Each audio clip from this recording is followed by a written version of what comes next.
Hey, thanks for stopping by Minnesota Black Robe Regiment. Most of you are familiar with Lisa there down at the bottom. We got Bernie over here at the top. I don't know how to switch it. Maybe Lisa should be just on the center, and you should all just listen to me and Bernie talk and look at Lisa. As always, make sure you are subscribed and that you're checking out the bell icon down there so you're getting notifications. And this will be another one of those videos that I'm just going to have a hard time imagining some people aren't going to comment about. I don't know if you're going to like it, but I can imagine we're going to get some commentary. Lisa, you had a city council meeting this just several days ago. It's as we record this, it's Thursday, the 29th of July. It's 10:35 in the morning. Lisa was a little late. I don't know how she would handle her employees if they did that, but Is that a threat? Are you going to fire me, TC? Yes, I am. I'm cutting your pay. Oh. So, yeah, there you go. I don't know. So you had a city council meeting on Monday night, and you had several people speaking in your favor, and actually a couple other people spoke about different issues, and they also echoed some of your concerns with the city council about a lack of communication, which then led to a phone call with Keith Haskell and I, which then led to a couple of hours long conversation between you and I and Vern, and which led into what I consider to be maybe the most compelling aspect of your story of the struggle with the city of Albert Lea and the interchange. And this goes back further than 2020. This predates 2020. This actually goes back to the middle of September, ironically, of 2019. And you said, hey, we should talk to Bernie. So could you introduce Bernie to our audience? And I say ours because you've been on more lately than I have. So if you could introduce, on my channel, Lisa's been the center point more than me. I'm a little upset. So could you introduce? You're jealous, aren't you? Yeah, I am. I'm jealous. You're stealing my clout. I don't think so, but yes, I'd love to introduce Bernie. So Bernie Koslowski is with us today, and I'm really excited to have Bernie. Bernie has been handling our financial matters for about the last year and a half for the interchange, and he has just been an amazing asset to the company. So last year and a half, financial managers, what I call him, and he is a great guy. Have had it's been really good work relationship with Bernie. So you brought Bernie on because you had a successful business going, right? And you wanted your books and finances of the business handled well because you're a responsible business owner. Bernie and Lisa, what happened in December? And actually, it kind of even predates December. There were some aspects about the physical structure of the building that were, as I pointed out, Lisa, in our conversation yesterday, as we talked about this, the facade began to crumble. Mm-hmm. And I find that to be a very poignant statement about a lot of things going on in Albert Lea right now. The facade has begun to crumble. And so we talked about that. So when did all of this start, and what did Bernie help you understand when it got bad in December of 2019? So in December of 2019, Bernie was not yet with us. Bernie came on the scene in 2020. Was that June, Bernie? May. May, I'm sorry. And so in December, what did we determine, Bernie? It was the second week in December, because correct. Bernie has all the documentation, all the books, the files, etc. And we will be making a lot of this timeline of stuff available on the website, so that if people want to see how this plays out, we'll put this up on my actual website, so it's not trying to cram it into the description of the video. Okay, yeah, that'd be great. So we noticed that a couple of small pieces of the facade of the building had fallen to the sidewalk. And so, obviously that concerned us. So we let the city know what was going on. They came in and took a look at it and determined they needed to take care of the front of the building, obviously. And in the meantime, they decided they needed to put some sort of a structure or a containment, so those pieces that were falling from the facade specifically the terracotta. Of course, didn't hurt anybody because, you know, you're talking, you got the main floor and 3 stories above that.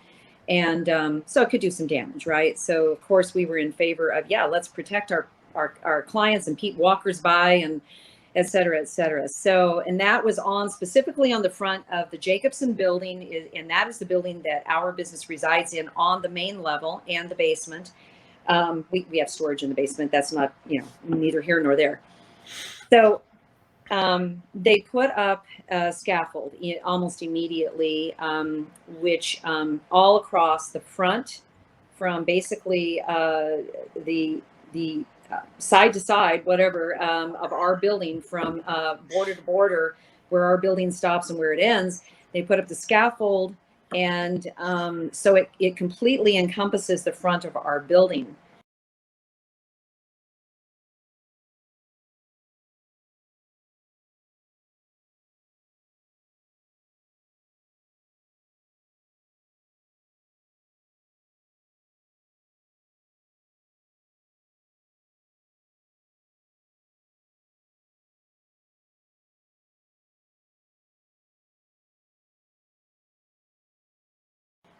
And wow, you know, obviously we're in favor of protecting people, yes, and something needed to be done, of course.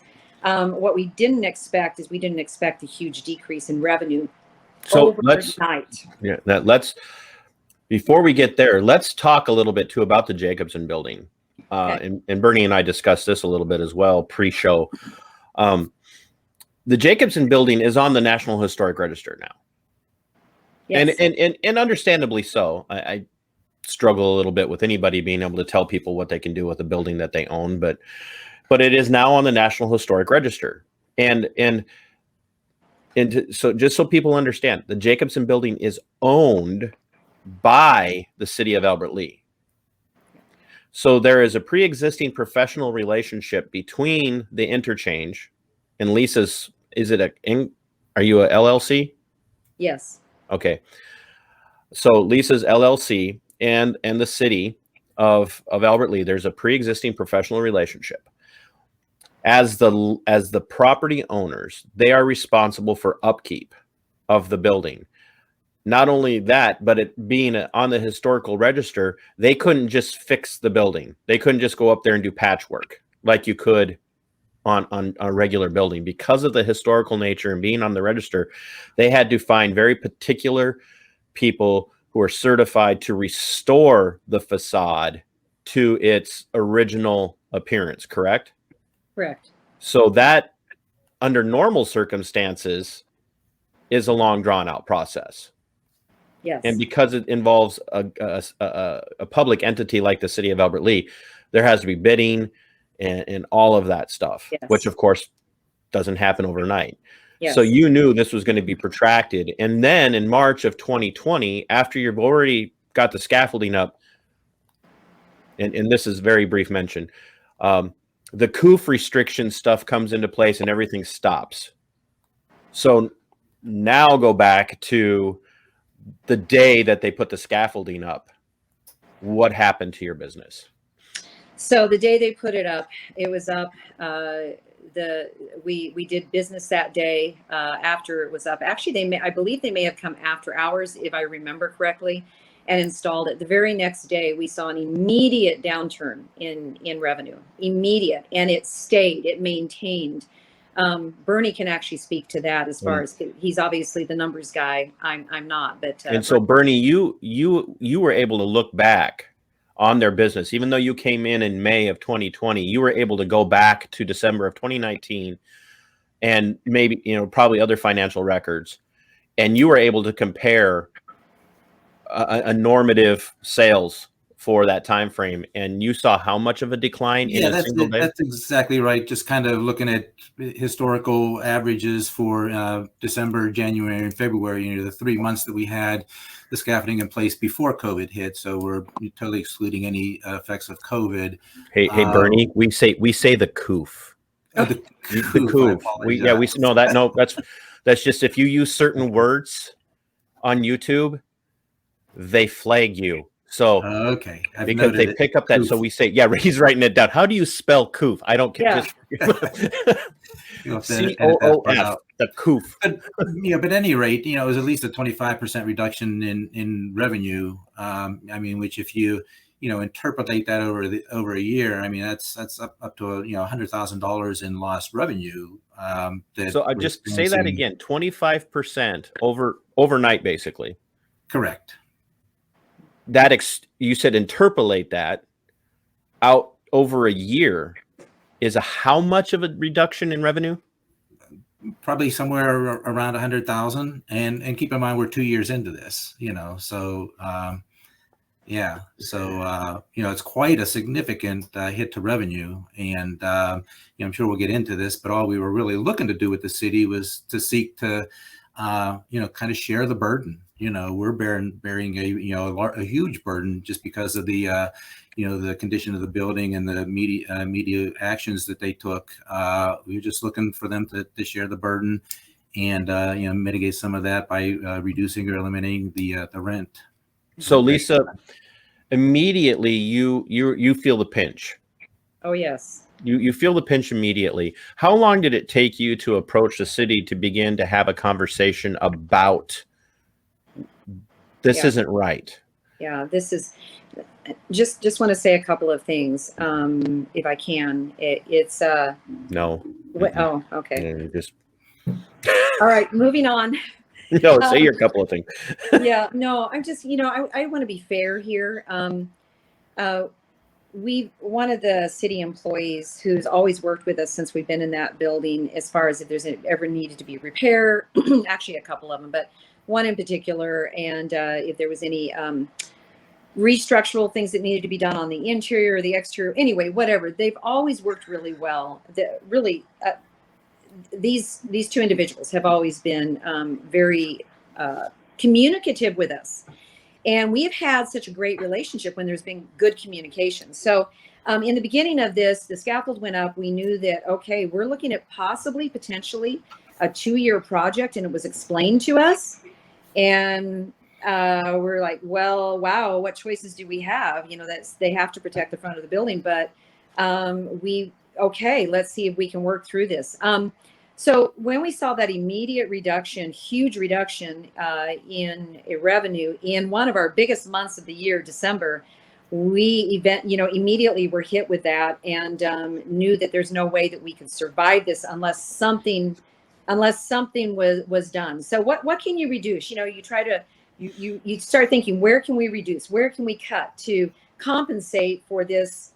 And I think this drop in revenue, I don't even know that it really hit me, until maybe sometime going into the end of December. It's like, wow, this is not, you think, well, there's a drop in revenue. Maybe it's because of bad weather. Well, there wasn't bad weather, not bad weather for well, it's Minnesota. It takes an awful lot lot for us to consider something bad weather. Right. And January and February were not bad winter. They were not bad months that winter. And so we realized, okay, nothing has changed in our business. Nothing has changed, and the weather has been conducive. So the only thing that we could attribute the extreme drop in revenue was the scaffold, which made sense. And you were getting feedback, from locals saying, "Why are you closed?" I was exactly. Why are you closed? When are you reopening? Are you going to reopen? What's going on? They thought we were closed down, which is common sense. I mean, if you think about it, when scaffold goes up in front of a building, gosh, they're either under construction or closed. And plus, it's just a deterrent. The front of our building was a lovely area, especially in the spring and summer and fall. We use it for outdoor seating, et cetera, et cetera. So we have pergolas out front. We had to take the pergolas down. They came, and actually the city removed the pergolas. They communicated to us about that. They removed our lovely, wonderful pergolas in December so they could put the scaffold up. So, okay, so the drop happened. Well, let's people have, like, it's the Interchange Coffee and Wine Bistro. So they serve sandwiches, pizzas, everything's handmade there in the store. Flatbreads. Yeah, flatbread pizzas. I'll forgive you for calling them pizzas. We specialize we specialize in European style coffee. You know, we have other coffee shops in the area and around the nation, of course, but we specialize in European style coffee. We became very well known for that. Our managers, you know, really worked hard at making us a specialty coffee house, as well as pastries and yes, our own recipes for sandwiches. Everything was made, not everything. Most of what we did was made in-house, and all of, you know, a lot of our own secret recipes, if you will, our own soups. We added beer and wine several years back. You know, this is the venue that we exist in is really what helps to make us who we are. The historical venues helps to, because people have said, well, why don't you just move? Well, it's not that easy. Just, yeah, I mean, that's part of who we are. So that's part of our brand. So right, and it's definitely has a bistro feel when you can go outside. That's very European. Americans eat on patios, but they don't eat on the sidewalks and on the streets. Right. It's just not what we do. Europeans are used to sidewalk and street dining. That's one, because of how their culture has grown up, because of the way their cities and stuff are designed, and you've really capitalized on that. So you're noticing almost, I mean, obviously in Minnesota, people aren't eating outside in January and February. No.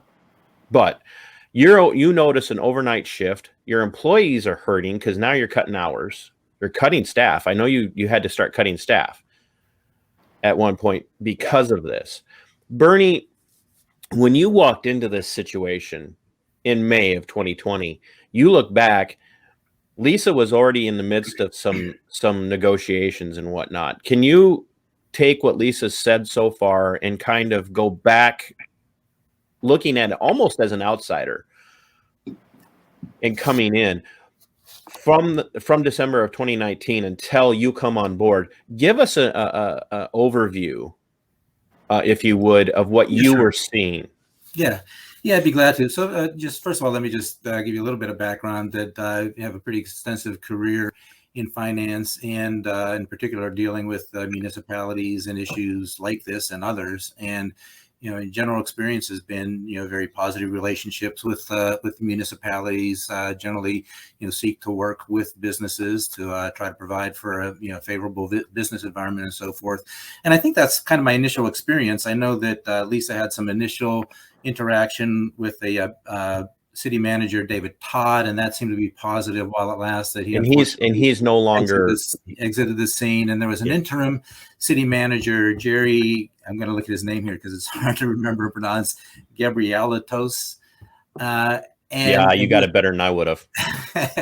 And he was acting as city manager on an interim basis. Our conversations were generally very cordial. I kind of felt like there was that kind of good, you know, business municipality relationship that I'm used to, and I felt that we were kind of working in a positive direction towards getting some resolution that was a win-win for everybody involved. And unfortunately, he left the scene, and that position was vacant for a while until Ian Rigg came on board in November of 2020.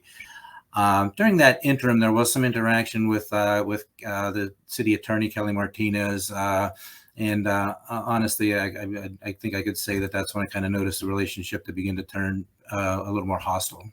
So thank you. And I'm not going to take real long here. I just want people to understand, Lisa has entered into contract, basically negotiations with the city about what are we going to do, because this is not our fault.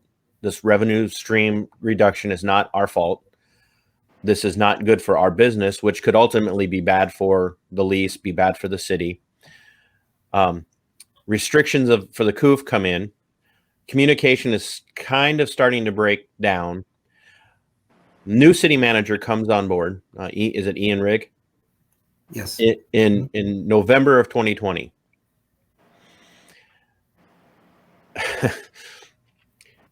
Lisa now is in this position in November of 2020 where she has to start strongly considering what are we going to do.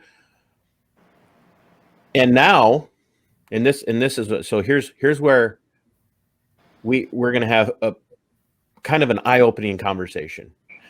Rumors out there, the Interchange isn't paying its rent. They just quit paying their rent. So Bernie, can you help us understand, like we said pre-show, in every lie or rumor, there's a little bit of truth. Help us understand that little bit of truth and what actually is transpiring through all of this, and why you see it as a pretty normative practice throughout the business world. Yeah, that's exactly right, TC. I think maybe to put it in terms of the people can understand, if I'm purchasing a car, I don't go and write a check for the asking price of the car and then to begin to negotiate. I mean, that would be kind of backwards. And in this situation, again, we were looking for the city to share some of the burden, and what we were seeking was a forbearance of the rent during that period of time. I can tell you that, to speak to the specific numbers, I mentioned, a $100,000 reduction in revenue that we were absorbing. And what we were asking the city to absorb was, monthly rent that on an annual basis was, something in the area of $13,000. So seemed perfectly reasonable proposition. At no point in the process did anybody reject our proposal. So as far as I was concerned, that was being considered as an option. And as long as that is being considered and we were working towards that as a solution, why would we continue to pay rent checks?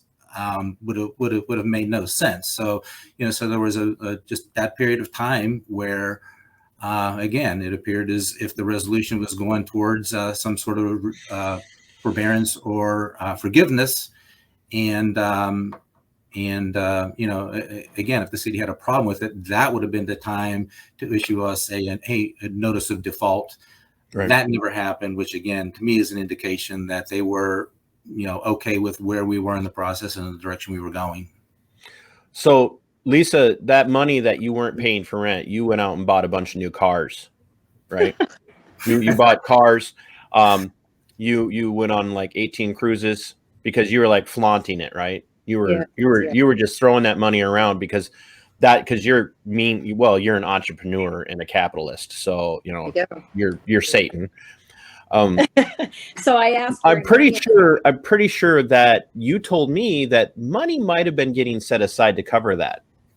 Bernie and I had a conversation, and we knew at some point somebody from the city was going to talk to us and actually negotiate, give us, make us an offer or whatever. And we would come to an agreement. And at that point, I told Bernie, I said, it's my desire to be able to write a check in for the full amount, whatever we owe up to that point after negotiations are finalized. And that's normative practice, correct, Bernie? It is, and that's exactly what we did. To cut to the chase, if you will, maybe, or to the end, when we finally did get to that point, we wrote a check and paid for all back rents, and we were current at that point. Because you had the money there to do it, because you had set that money aside. That's right. That's right. We had set the money aside because I like to have my bills paid, and I don't like owing people money. And so that was something really important to me. So in fact, when did that check get written? It was December 14th of 2020. Yep. Okay. So the amendment to the lease was signed on the 14th by me anyway. I think it was almost a week later that the city signed it. But I signed it on the 14th. The check was written on the 14th for the full amount. Because we'd been setting the money aside during COVID, and you can imagine. Oh, sorry. Yeah, cut that part out. Because we had set the money aside during COOF, you can imagine how in the heck were we able to do that? Thank you. Bernie was very committed to setting that, some money aside so that when we came to terms, it was able to be paid in full. Now, and to be clear, Lisa, you're using the term full payment. Let's maybe use the term negotiated payment. Thank you, Bernie. See, he keeps me in line. Yeah. You need during like this, 4 men to do that. You are I know. Vern, Keith, Bernie, and me, and we're all exhausted. So Exactly. we're looking for more help. Yeah. So keep in mind too, during this whole process, even before Bernie was, came into the picture, before he was working for the company, there was there was lack of communication. Starting in January, when I spoke with the city manager, it was really interesting because it seemed like no one was interested in coming to an agreement with with the negotiations, except for moi, except for me, because I found that, excuse me, when I went into negotiations with Mr. Todd, at the time he was the city manager, I found myself having to get back with him because I wouldn't hear from him for a prolonged period of time. And when I went to the interim city manager at the time, because the previous manager had resigned for personal reasons, when I went to Jerry, I always got along great with Jerry. Jerry was a great guy. And I said, Jerry, I need to talk to you. Now, I just found out the city manager has gone, and we got this thing that we got to pay. You guys, we're negotiating. Jerry knew absolutely nothing about it. Those were, that was his comment to me. So I filled him in, which I was kind of surprised, actually shocked that he knew nothing about it. So what I'm finding, through the process of this is communication is, wow, we need a lot of help with it. The city needs to get their communication fixed, or they need to do a lot better at it. So talked to Jerry, and then the next thing I knew, I hadn't heard back from Jerry. And so I called and found out Jerry was gone. So what we were dealing with is the coming in and going out of these city managers, and nobody really picking up the ball for the interchanges lease and for the negotiations of the lease. And so what I was told by someone at the city, I would say probably right after Jerry had moved on, and best of luck to Jerry. So right after that happened, I was told, just hang on. The city is looking at candidates, and we should be able to make a decision here soon. And then they will, discuss your situation with you. We'll go back to negotiations or whatever. So long story short, you were staying in constant communication. You were sending information. Right. And getting bits and pieces back, but there was no more change. Nothing had changed. You had entered into kind of this holding pattern as far as paying your lease. Money was being set aside. You're doing all of this under a situation that was stressful anyway, because you'd already had seen a reduction in your business because of the structural problem with the facade of the building. I can't emphasize just how apropos that analogy is, by the way. I just keep coming back to that. COVID, see, now you guys got me doing. COOF comes around, and COOF comes around. So now you're under even more duress, even more restriction on your business. So you're already reduced. Now it's being reduced again. Reduced, like destroyed almost 100% overnight when we were shut down. Oh, but that was only for 2 weeks. Yeah. Oh no, it wasn't. Lisa, I did it again. I'm the sarcastic person. Oh, okay. So, but TC, just if I could kind of chime in and just we need people like you to clarify. We do. Assessment of the situation is that the interchange had been very proactive about addressing the issue with the city, including the contacts that she mentioned with David and Jerry. And I'll also say that when we found out that Ian was brought on board, I reached out to him initially, welcoming to the city first of all, and saying, hey, here's a situation that you may not be aware of. We're anxious to get some resolution. And gave him some of the background, and just kind of wanted to get him up to speed, and then invited him to reach out to me, when he had some time to begin to address that situation with us. So through all of this, you're doing your part. The interchange and the LLC that is the interchange is doing its part, doing the right thing. All of a sudden, you get a letter from the city saying you're out of here. Well, yeah, that letter came from the city attorney, Kelly Martinez. What was the September 22nd notice to pay or quit. And again, I mentioned kind of earlier in this discussion that there was a period of time when the relationship began to become more hostile. And this was, in my opinion, a kind of a hostile, aggressive action. And to which I replied back that, Ms. Martinez, there are provisions in the lease to resolve disputes. Just issuing a notice to pay or quit is not one of them. I think we really need to fully exhaust the provisions of the lease for disputes of this nature before we resort to something like this. So, yeah, so that, kind of at least. Just give us that date one more time, please. Yeah, that was September 22nd of 2020. Okay, so time frame. Jerry had gone, Ian had not yet been come on board.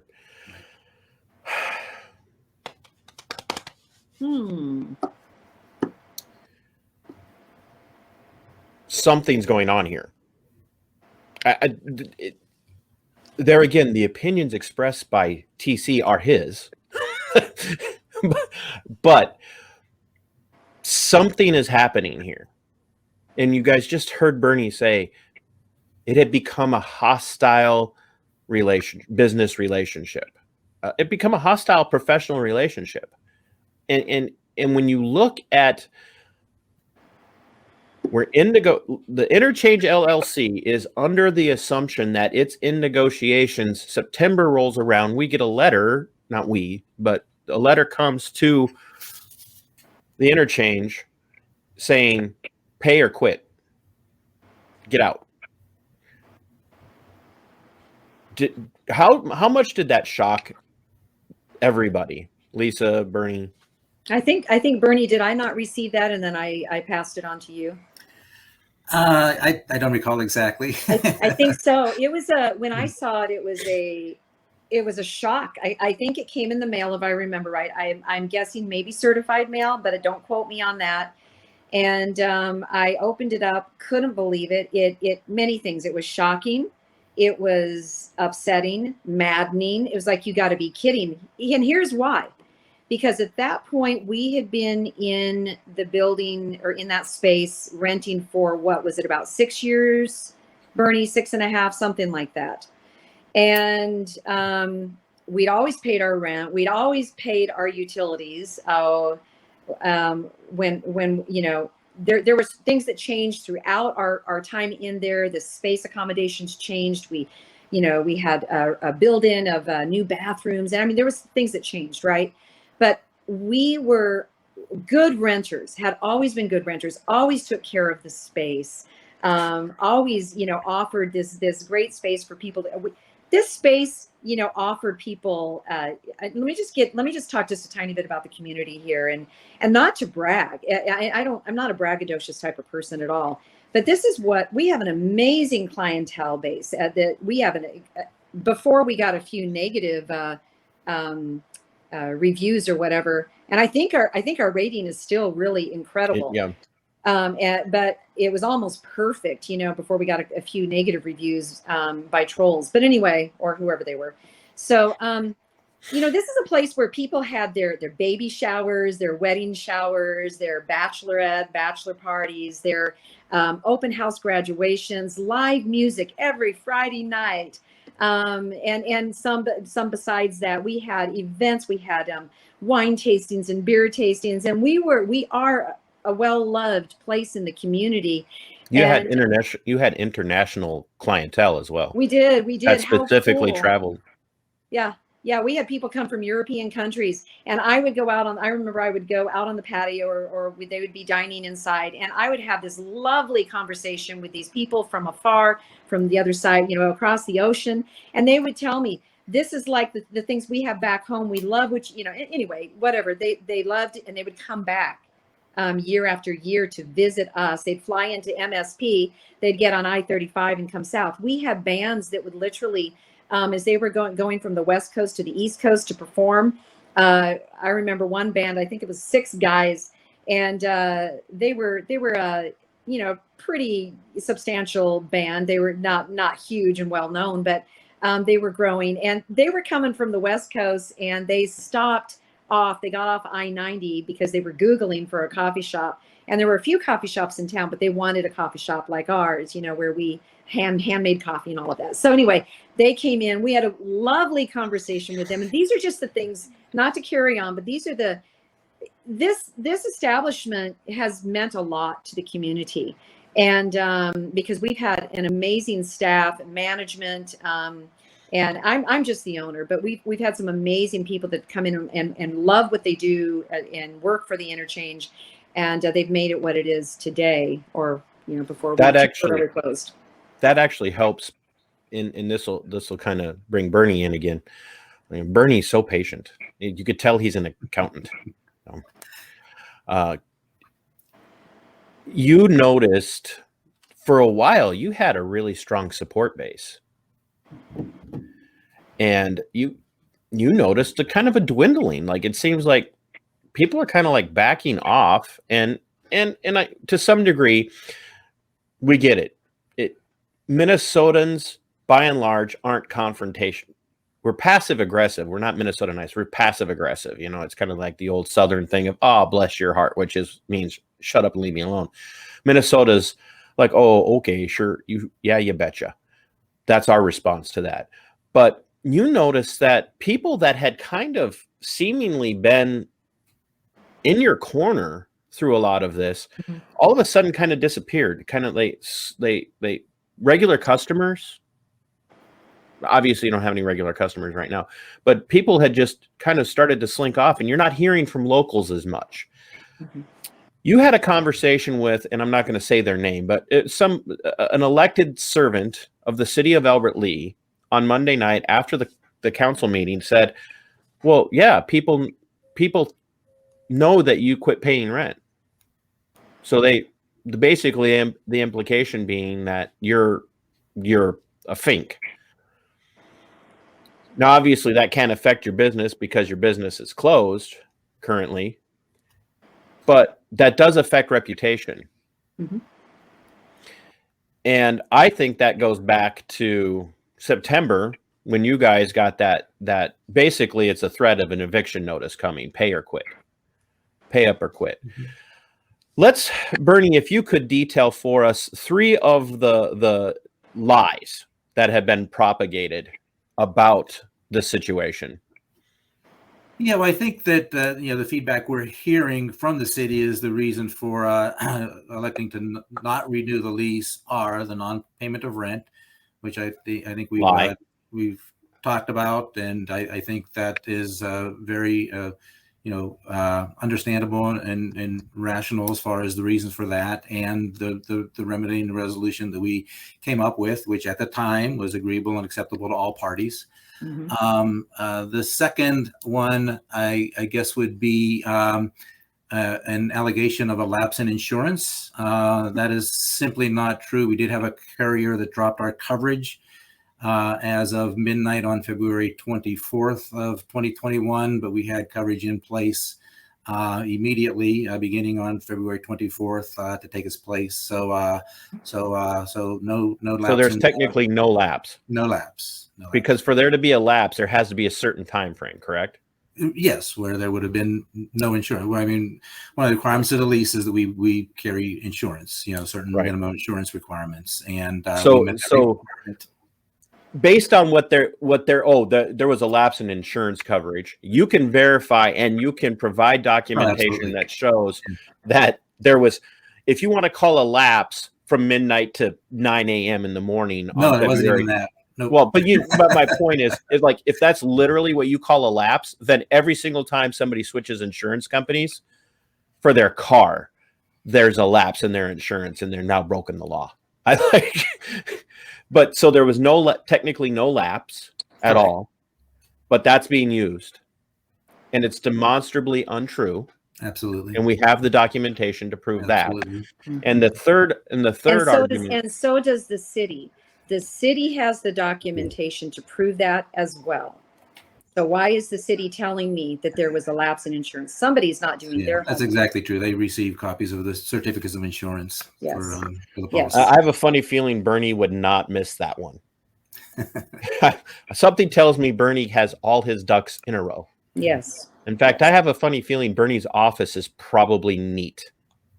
You know, that's why a year and a half ago, TC, year and a half ago, I recognize I am not a bookkeeper. I'm not a finance person. We did, you know, we took care of the finances, the bookkeeping, before Bernie came on. And, you know, at some point you got to just say, hey, it's time that I'm not doing this anymore because this is not my forte. This is not my specialty. So we were looking for somebody else to take it over for us. And that's why we brought Bernie in, because that is his forte. So, yeah, so he's keeping track of all of us, and I'm so glad we brought him in.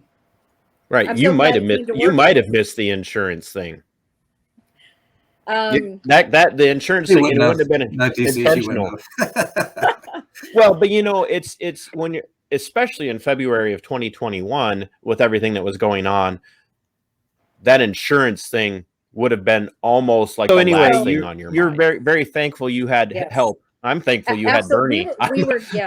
We were going through so much at that time, you know, for all the reasons we've mentioned already and more that we haven't even talked about and don't have time to. But so thank God for Bernie. He has been such a great asset and has been a huge help to the company. So really, Bernie's not just your financial manager. He's kind of your the catch-all business manager in some respects. Operations, yes, finance. Operations. Bernie, you just got a promotion. Congratulations. So I guess negotiations between you guys can start now. So yeah. Lisa's like, I'm never talking to Thanks TC a lot, again. TC. Thanks. Well, because the raise I just got from you, I'm going to be able to afford to give Bernie. Right. Yeah. Bernie, the amount of pay that I'm giving Lisa is going to go straight to you. I'll take it. So there's a third thing now, which is also demonstrably just, I'm sorry, it's just an asinine reason. And what is that, Bernie?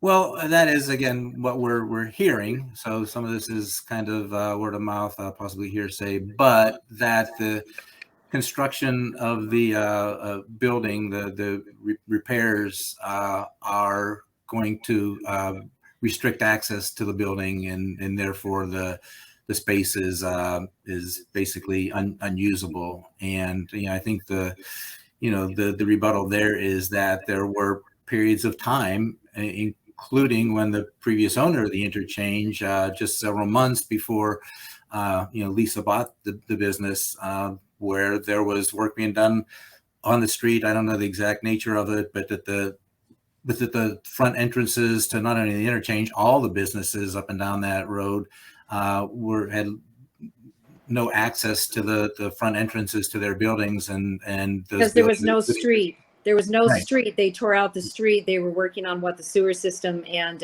it was called the Streetscape project, and so everything was torn up. So there was zero access to the front of all the businesses. Right. So there's rear door access. So a business could continue to operate there, and furthermore, even worst case scenario, if the space during that period of time is not usable, isn't necessarily the reason for canceling a lease or not renewing a lease. It's going to be vacant. It may as well be vacant while it's under agreement to us versus somebody else or nobody. Right. Right. Good point.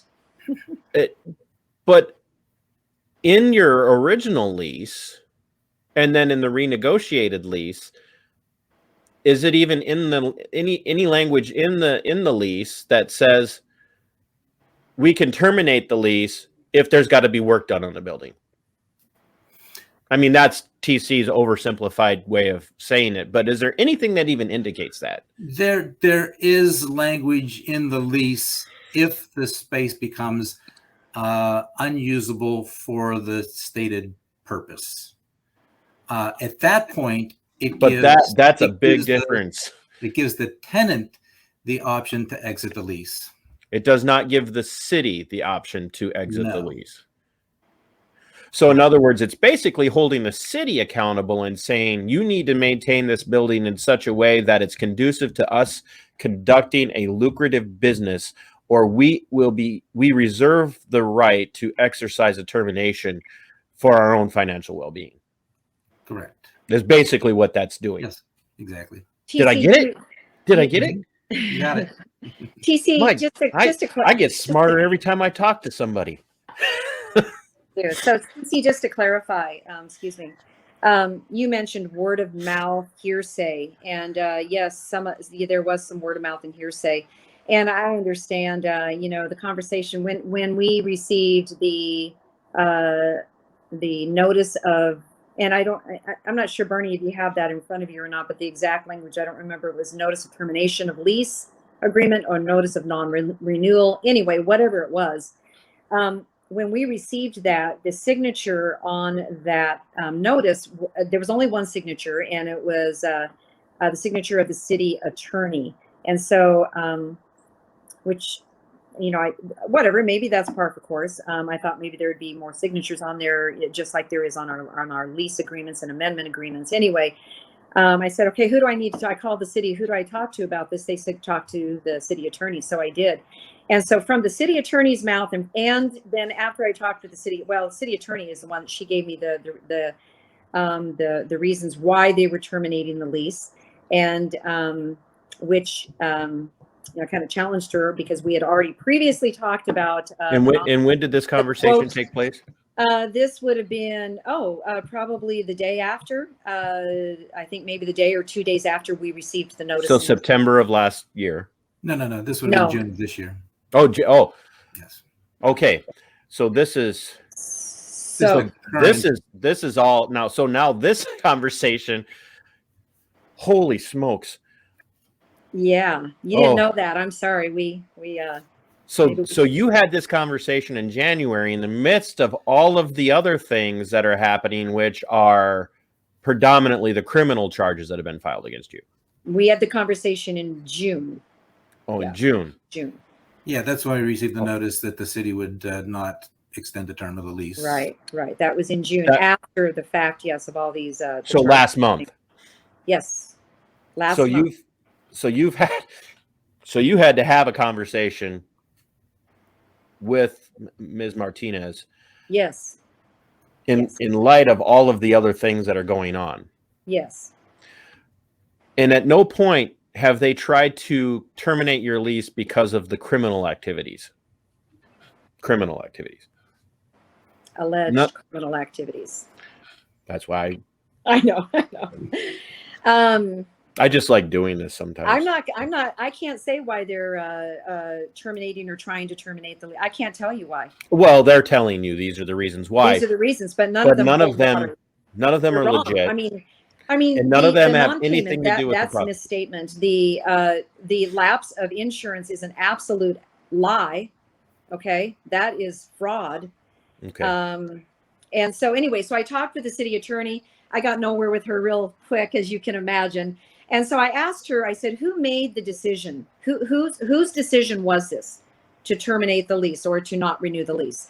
She said, she paused for a moment, and she said, well, that would have been Ian Rigg. Thank you very much. We hung up, and I called the city manager, and then I was able to speak with him. He gave me the same reasoning why they were terminating the lease. I failure called to pay, lapse of insurance, construction, the facade of the building. Okay. So I challenged him on every one of those, and corrected him because he was wrong. And then I asked him, I said, and you're still paying rent too at this time. Absolutely. We are paid in full. We are current. Okay. So I was very polite and very professional about it, of course. And so I just asked Mr. Rigg, I said, Mr. Rigg, I said, I'm still learning a lot on how government works and local government and all of that.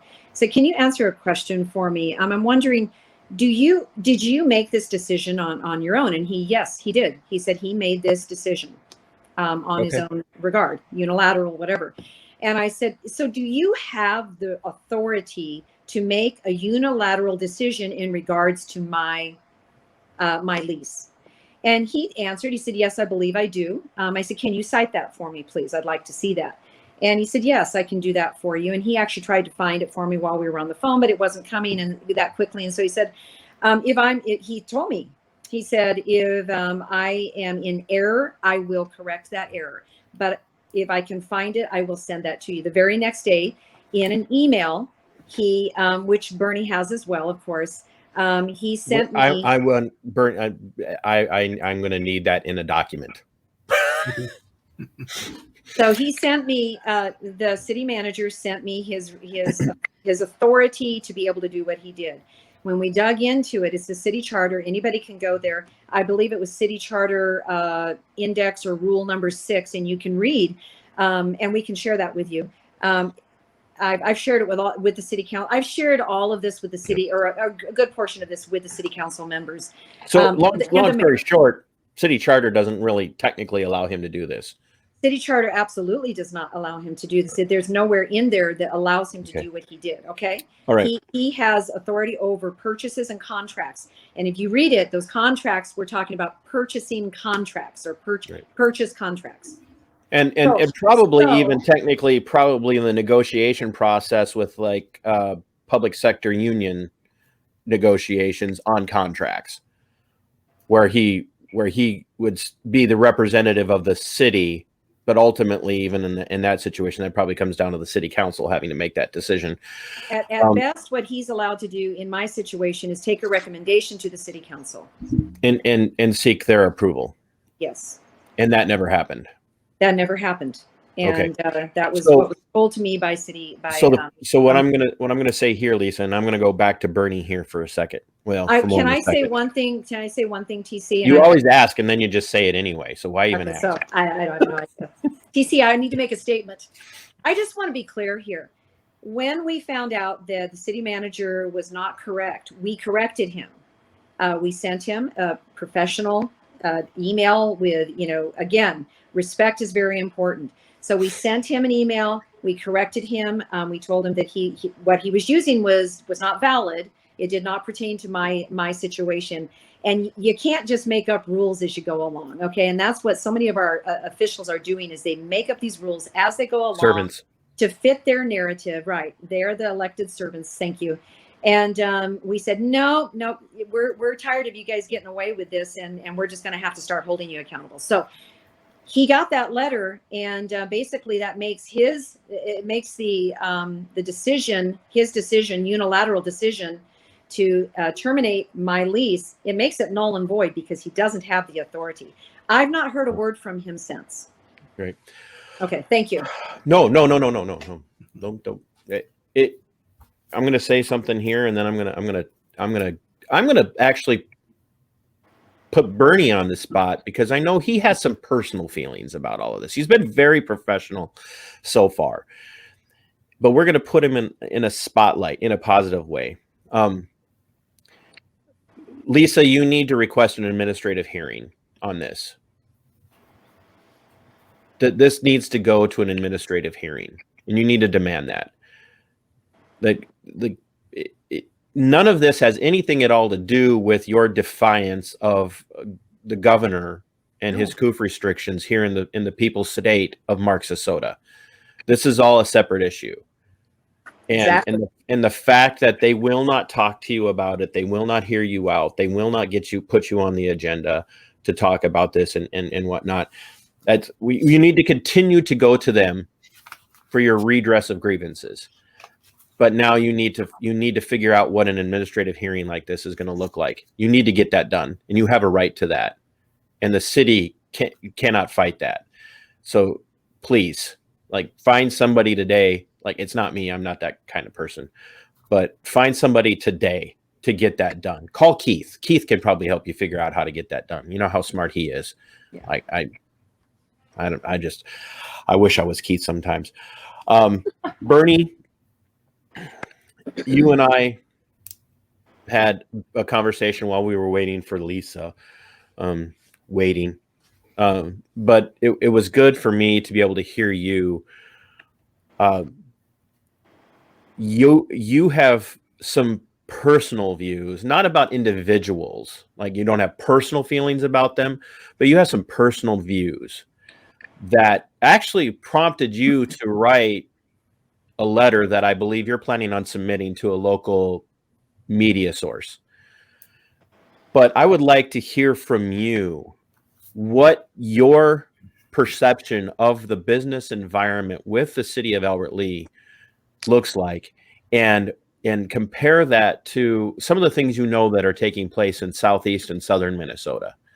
And would you choose to relocate a business to Albert Lea right now? Yeah, sure. I'd be glad to. And let me just say, first of all, I really try to be kind of rationally fact-based, and you'll notice that I don't tend to over sensualize or dramatize things to make a point. But these are some observations that I have made during my time working in the Albert Lea business community and having worked in other business communities. And the letter that you're referring to, TC, I actually drafted probably in like the September, October timeframe last year, when I began to notice things kind of really turn in a kind of what I would call a hostile direction. But I began to kind of just research the Albert Lea business community versus the Owatonna business community, just because that's where I live and where I have worked. I've got some experience. And I was just looking at what has happened in Owatonna in the last year and a half. And they're comparably sized communities, correct? Comparably. Yeah, I think Albert Lea is probably a little smaller, but I think there's a reason for that. Just a real quick rundown. Costco put in a 354,000 square foot facility. Bushel Boy Farms put in 150,000 square foot R&D facility. Minimizer moved their business, built a 220,000 square foot manufacturing facility. Daikin built a Minimizer Corporation, formerly of Blue Wing Prairie. Okay, they moved to Owatonna. Or to Owatonna. No, these are all businesses that have opened or expanded in Owatonna in the last year and a half to 2 years. Daikin, 150,000 square foot expansion. Revel Green Farms, a 350,000 square foot expansion. New Courtyard Marriott being built in downtown Minnesota. And this is here's one example that I have personal knowledge of. I was working for a business in Owatonna that was looking to expand outside of Owatonna, somewhere on the I-35 corridor, and we targeted 3 communities: Faribault, Albert Lea, and Mason City, Iowa, and had Albert Lea as the #1 most desirable location for logistical reasons. The logistical reason would be the interchange, so to speak, of 35 and 90. Correct. And I can tell you that of those 3 communities that we began to have discussions with, Albert Lea did not make it out of the first gate. Our #1 choice of desirable locations did not make it out of the first gate, and as a result, I will tell you that Mason City, Iowa, now has a $35 million business built in their community, probably employing 50 people at this time, and primed to grow and expand. What? And you have to give details, but what, as you walked away from the negotiating table or the conversation with Albert Lea about that business expansion that would have been a boon to any town the size of Albert Lea, what made you guys go, well, right out of the gate, first conversation, we're done? There's just an expectation, I think, that the community or municipality that you're moving into, first of all, is welcoming and supportive, and sad reality, but it is a reality. Maybe put some skin in the game and actually bring some resources to the table. I mean, there are needs for infrastructure upgrades, roads and stormwater drainage systems and so forth. And there are a lot of factors that go into decisions for businesses to move into communities, and you either got it or you don't. And I'm sad to say I don't see that Albert Lea's got it. And you had mentioned as well that there had been a situation in a business in I think it was probably the same business that you were involved with in Owatonna where you needed, was it drainage ponds or runoff ponds? And the city just said, oh, yeah, we got that. Anything too specific, yes, but there are certainly examples that I could bring where communities did bring resources and absorb some of the infrastructure upgrade costs that made business growth or expansion possible. Yeah, and so what I'm gonna real brief. I'm a small government kind of guy. I just think we're all better off with the less government oversight in our lives as possible. I know people are like, that doesn't say, how can you do that? That's just crazy. But there also is a place for public entities that are watching out for their communities to step in and say, oh no, this business would be good for us because they're going to employ X number of people in our community. So this will help with unemployment. This will help with financial stability in the community. And so there are times where it does make sense for a public entity to say, oh yeah, we'll do street upgrades. We'll do sewer upgrades. We'll do drainage upgrades.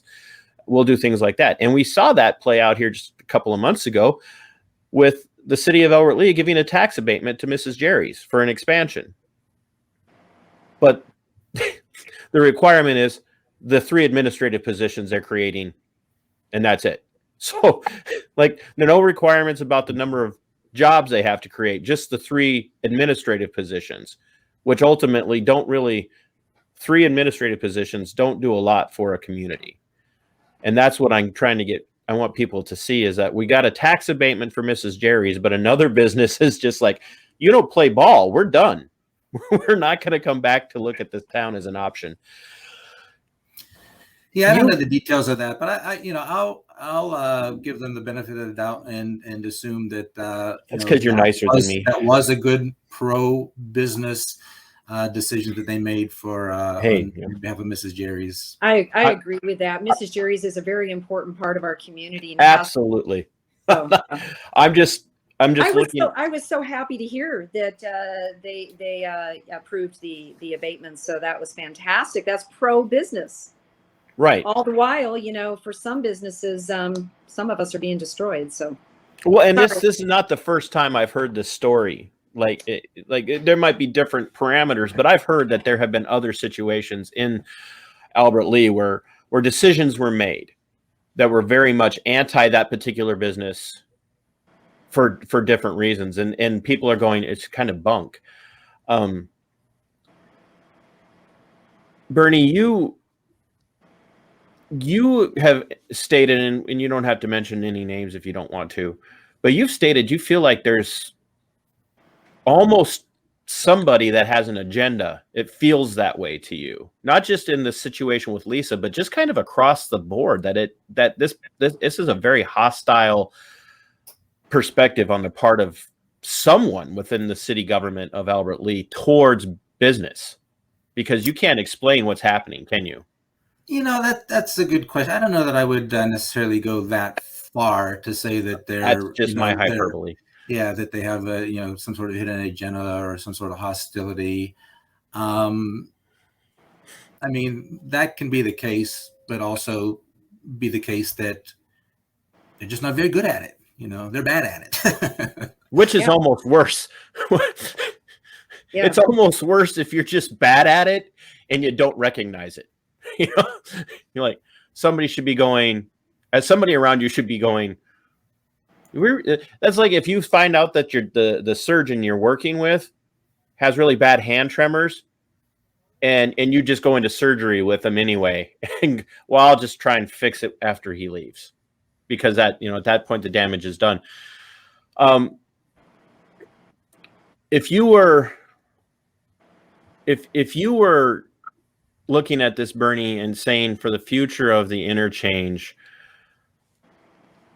and you were trying to, and Lisa, this you can certainly give feedback after I ask this.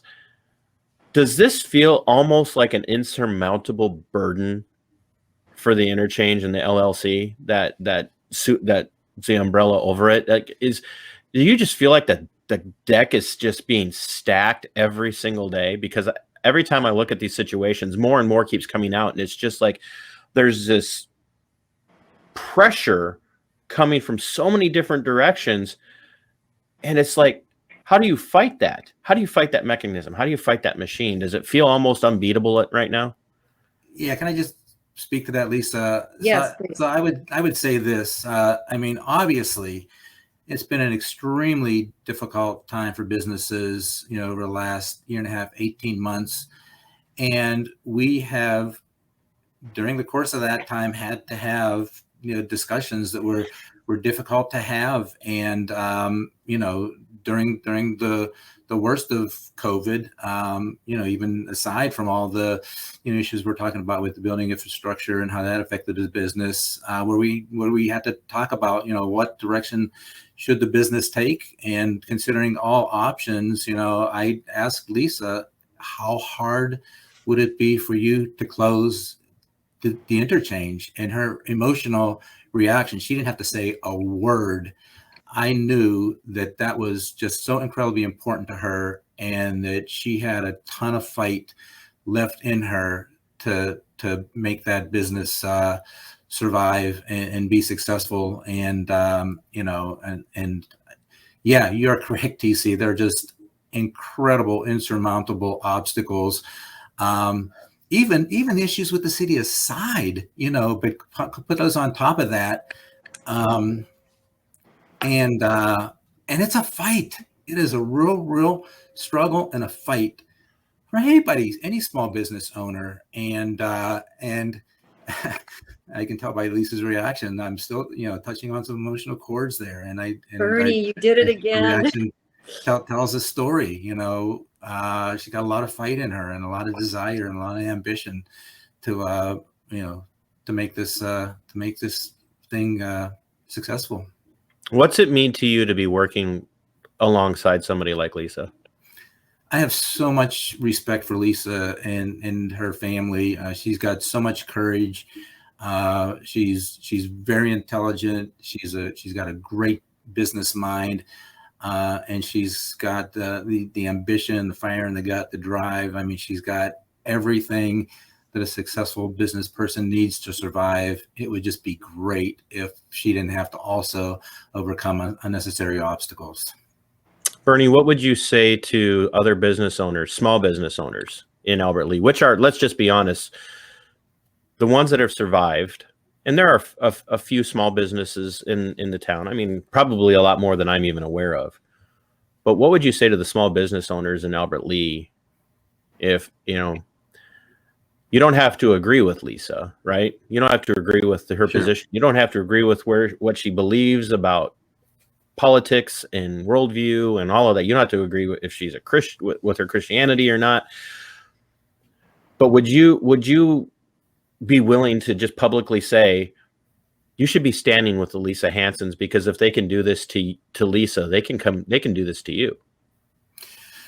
Well, I would. I mean, my experiences are somewhat limited to the interchange and again the other previous interactions that I've had, so I don't know the whole scope of experiences that people have had, but I would hope that they have at least a level of social awareness to kind of be aware of situations and how they affect other businesses, how they affect the community, and how they could ultimately affect them.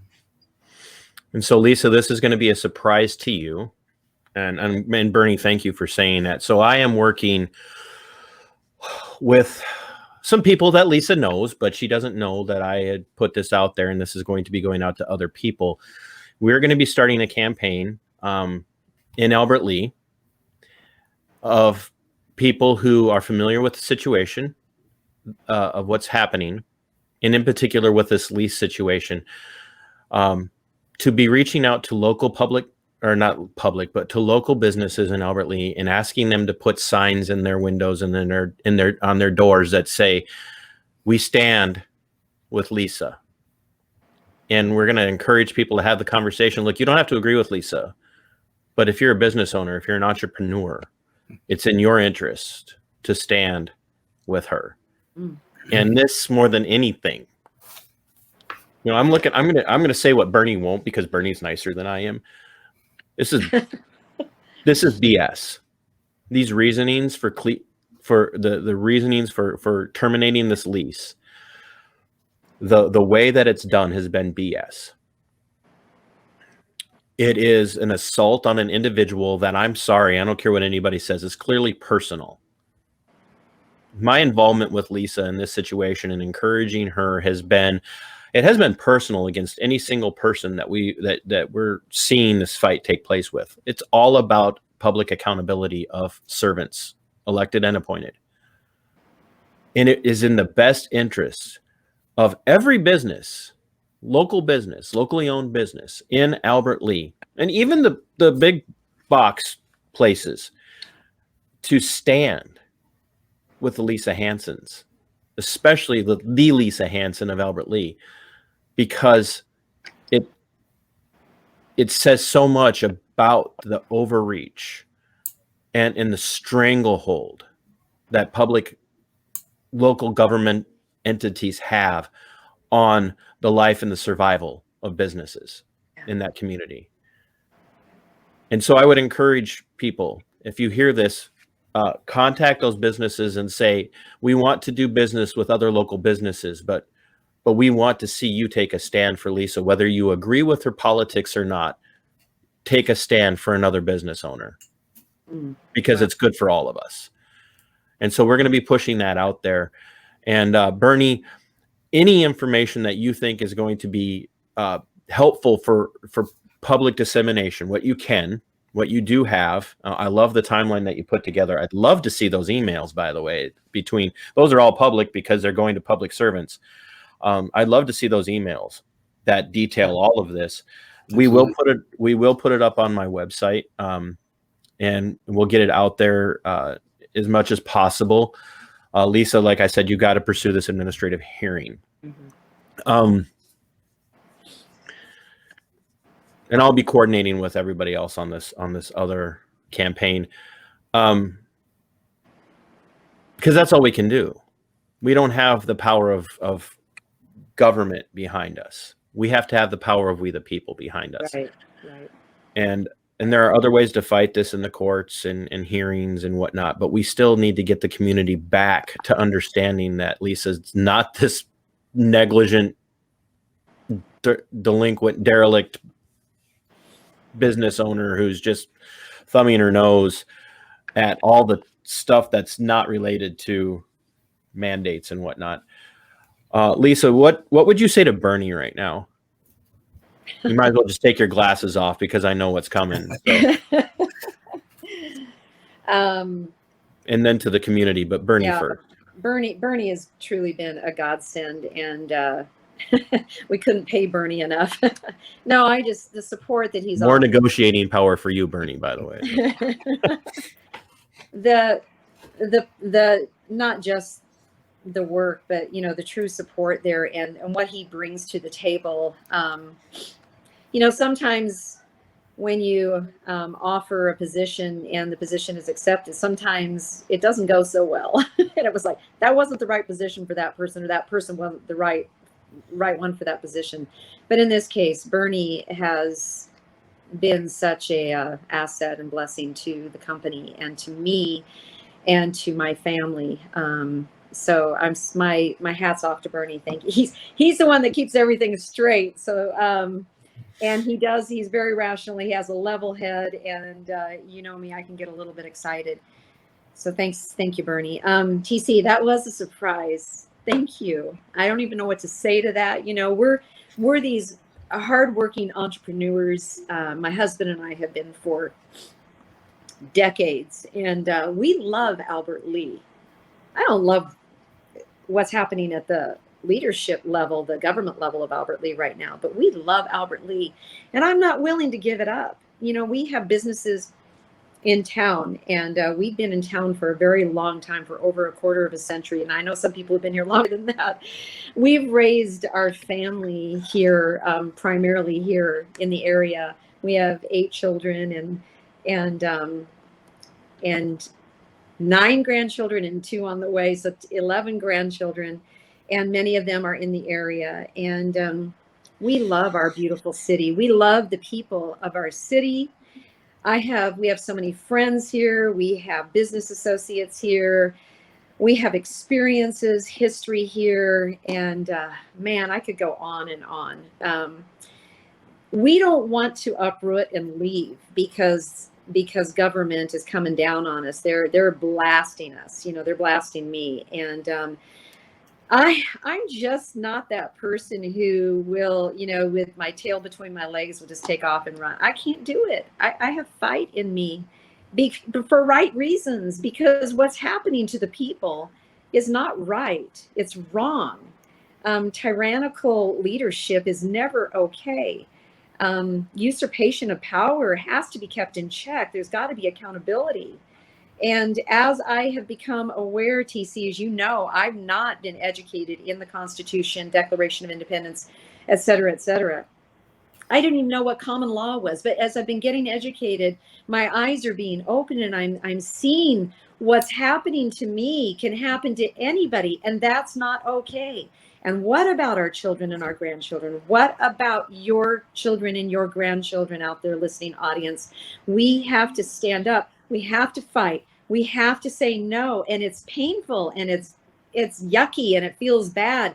But we have to do this because it is the right thing to do. And here's something else that I want everybody to know. I've made this public before, and I'll say it again, and I'll say it till the very end. This has never only been about the interchange and Lisa Hanson.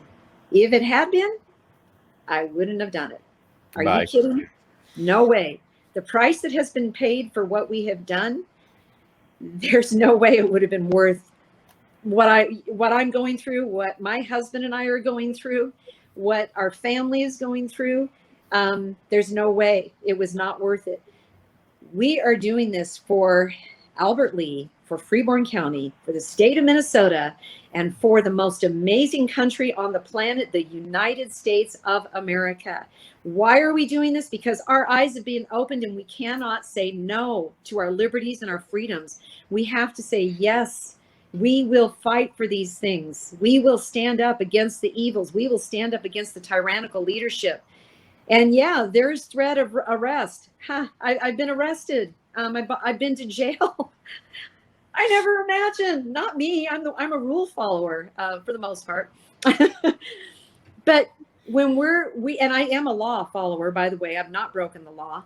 But when our officials break the law and they come against us in an unlawful and illegal force, in fraud, and it became aware to me. I became aware of it, and my eyes were opened. My trigger was pulled, and I said, "Okay, enough is enough. They can't do this to our beautiful state." And then it became local, because I started uncovering, not even on purpose. I wasn't trying, TC. I started uncovering local corruption as well. Yeah, and so, I think that's, we're about to find out just how far the people of Minnesota will be pushed, frankly. Yeah. Because all you have to do is put your finger in the air right now, and the winds are blowing, and they're not blowing in our direction. Yep. They're straight line winds blowing straight at us is what it feels like right now. But I mean, it's coming.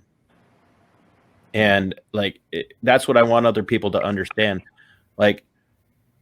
They've effectively taken Lisa out in the sense that her business isn't operating right now, in that sense. But if you're a small business in the state of Minnesota right now, and you don't think that the next round isn't going to come for you, just pay attention to what's happening with the propaganda on the media or in the media, and just listen to it swirl around you right now. Mm-hmm. And it's going to take some people to finally say enough. We need the streets of Paris in places like Albert Lea and the Twin Cities and Owatonna and Rochester. We need to see people in the streets like we're seeing in those places. We really do. I do not understand how the French, of all people, right now are like. I mean, well, okay, we've seen this once before in France, so we hope it doesn't go that far. But it's happening in France. It's happening in Sydney, Australia, which is a Western European nation, really. Australia is, but It's happening in Australia. It's starting to happen in New Zealand. It's starting to happen in England and in Germany and in other places that people are like saying enough is enough. And they're waving American flags. Cuba is rising up, waving American flags. Why? Because it's that symbol. Lisa, I called you a standard bearer yesterday. Yeah. And I gave you the history of what it means to be a standard bearer. The American flag is the standard, and we, the people of the United States, are the standard bearers. We should be waving the flag of liberty. And right now, I'm watching Minnesotans go, well, I guess if it's going to keep us safe, we'll do whatever he tells us. I don't care. Good does it do us to be safe if people like Bernie and Lisa don't have occupations and income anymore? And that's the thing, is like he's not saying, look, I'm going to lose my job, so I got to fight for Lisa. What the words that Bernie said about Lisa say so much about her as a person. It's a personal testimony. Not just as he's not over here going, well, if I don't say nice things, she's going to can me. No, that's not what he said. He said these things about her because he genuinely respects her and admires her. People who hate their employers don't talk like that. They may not say anything, but they're definitely not going to say positive things. And I want people to hear that. And then let Lisa be that standard bearer in Albert Lea. People of Albert Lea, I'm not talking about violence. I'm not talking about like blocking traffic. Well, I guess maybe if I'm saying let's take to the streets, if it comes to it, I'm not talking about violence. I'm not talking about a violent overthrow of the city of Albert Lea. I'm talking about people in every community finally saying enough is enough and saying we're going to stand with people. Stand with Lisa. And if there's a Lisa in your community, in Owatonna or in Spring Valley or in Rochester or whatever, if there's that person in your community and you're a small business owner or interested in liberty, in the Constitution, you need to stand with them. You don't have to agree with them 100%, but you need to stand with them. I can't, we've said enough. And as usual, whenever I have Lisa and anybody else on with Lisa, it always turns into a lot more than I was planning. And Bernie and Lisa, I thank you for your time. Please listen to this. I'll do some outtakes so that we can get key parts of this put together and out there, but listen to the entire conversation. If you're catching this part of it right now, go back and listen to what Bernie had to say about how this played out and the things that he's had his eyes open to. Because I don't think Bernie was that guy who was running around looking for a fight. I just I don't see it that way. And Lisa wasn't looking for a fight. And I wasn't looking for a fight, when all of this started. But be that person who now starts to pay attention, stand up for your local businesses, fight for your liberties. Yes. Fight for your constitutional freedoms. Yes. Because they're yours. Yes. And no one can take them from you. That's right. And they don't have the authority to take them from you. That's Until next time, understand this phrase, thus always to tyrants, sic semper tyrannis.